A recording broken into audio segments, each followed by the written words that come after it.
आज आपल्यासोबत आहे Vicky Ostwal, player of the match एलिमिनेटरचा रायगड रॉयल्सकडून. कोल्हापूर टस्कर सोबत मॅच होती. विकी, सर्वप्रथम कसा आहेस? बरा आहेस का तू? थोडा हो, बरं आहे सर. थोडंसं त्या रनआउट म्हणजे जो नाही झालेला रनआउट त्याच्याबद्दल सांग. थोडं काय नक्की झालं? सेकंड रन, फर्स्ट रन, कुठे मिसकम्युनिकेशन झालं? नाही, मिसकम्युनिकेशन काही नव्हतं. ॲक्च्युली ती रन क्लिअर होती, पण एवढंच होतं की मिसफिल्डमुळे सेकंड रन होत होती. तर आम्ही दोघं ॲक्च्युली बॉलकडे बघून धावत होतो, कारण की मिसफिल्ड झालेला. तर आम्ही बघत होतो की बॉल किती लांब गेला आणि किती नाही. तर त्यांनी ऑब्व्हियसली कॉल दिला, आम्ही धावलो, पण आम्ही दोघ्या बॉलकडे बघत होतो आणि सेम लाईनमुळे धावल्यामुळे आम्ही दोघांची जरा कोलिजन झाली. थोडं रनआउट जेव्हा तो झाला नाही तेव्हा काय कसं वाटलं तुला? तुला लक्षात, तुला मुळात तू तिथे गेलास, तू क्रीजवरही परत आलास, त्याच्यानंतर तुला लक्षात होतं काय चालू आहे काय नाही? ॲक्च्युली जेव्हा कोलिजन झाला, मला ॲक्च्युली मी खरंच झोन आउट झालो होतो, कारण की मला थोडा आय स्पिन झाला, किंवा असं म्हणतात की मला ब्लॅकआउट झाला होता 2 मिनिटं, कारण की हेड ऑन कोलिजन होता. हेल्मेट मला तोंडाला फेसवर लागला. पण जेव्हा धडकलो म्हणजे थोडा झोन आउट झालो, पण तेव्हा फक्त ऐकत होतो की काहीतरी पॅनिक चाललंय कोल्हापूर टस्करच्या टीमसाठी.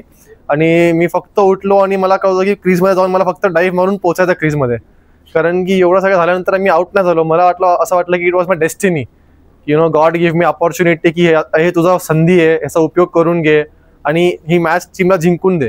तर तेव्हा मी ठरवलं, जेव्हा माझी ट्रीटमेंट चालू होती, की हा माझा दिवस असू शकतो, इथे मी गिव्ह अप केला तर मी माझी टीम हरू पण शकते. तर मी वाटलं थोडा वेळ मी फाईट करेल. मग तिथून जी इनिंग्स कॅरी झाली, ती कॅरी करत करत आय थिंक मी म्हणजे विनिंगच्या खूप क्लोज आणि आउट झालो. तर त्याबद्दल मी थोडा डिसअपॉइंटेड पण आहे, कारण की मॅच फिनिश नाही करू शकलो. पण ऑल इन ऑल हॅपी. आम्ही एलिमिनेटर क्रुशल जिंकलो आणि we are going to the qualifier tomorrow. अगदीच तू एकदम फायटिंग स्पिरिट दाखवलीस. पुणेरी बाप्पासोबत आता असणार आहे उद्या. तर एक मॅच तुम्ही हरलाय, एक मॅच तुम्ही जिंकलाय त्यांच्यासोबत. किती प्रिपेअर्ड आहात? नाही, प्रिपरेशन तर ॲक्च्युली ऑन पॉईंट आहे. आणि मला असं वाटतं की मी फक्त आमच्या स्ट्रेंथ्सवर खेळायला पाहिजे अँड रिझल्ट डोंट मॅटर, कारण की T20 गेम आहे. तर मी असं म्हणेल की आमच्या टीमचा बिलीफ खूप चांगला आहे, एक बॉन्डिंग खूप चांगली झाली आहे. आणि जेव्हा तुम्ही असे क्रुशल मॅचेस जिंकता, किंवा एक अशी विन जिथे कुणी फाईट करून जिंकता, किंवा एक चांगली पार्टनरशिप होते, कुणी स्टँड घेतं टीमसाठी, तर असे मॅचेसमध्ये बिलीफ तुमचा खूप वाढतो, एक तुमच्या टीममेट्सवर, आपल्या विनिंग सेन्सवर, की आम्ही हे करू शकतो. तर आय थिंक आम्ही ते करू शकतो असं मला बिलीव्ह आहे. माझ्या टीममेट्सवरती मला ट्रस्ट आहे. आणि उद्या जाऊन फक्त आम्हाला बिंदास क्रिकेट खेळायचं आहे, आणि जर का मी खेळलो तसं तर मी नक्की जिंकू.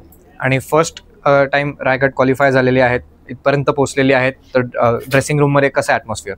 नाही, एव्हरीबडी इज हॅपी. सगळं एकदम मस्त माहोल आहे टीमचा. सगळे बिलीव्ह करतात एकमेकांना. सगळे जसं मी बोलतो की एक बिलीव्ह खूप जास्त चांगलं आहे आमचं एकमेकांवर, आणि तसंच आम्ही बिलीव्ह पुढे पण करणार आणि मॅचेस जिंकणार.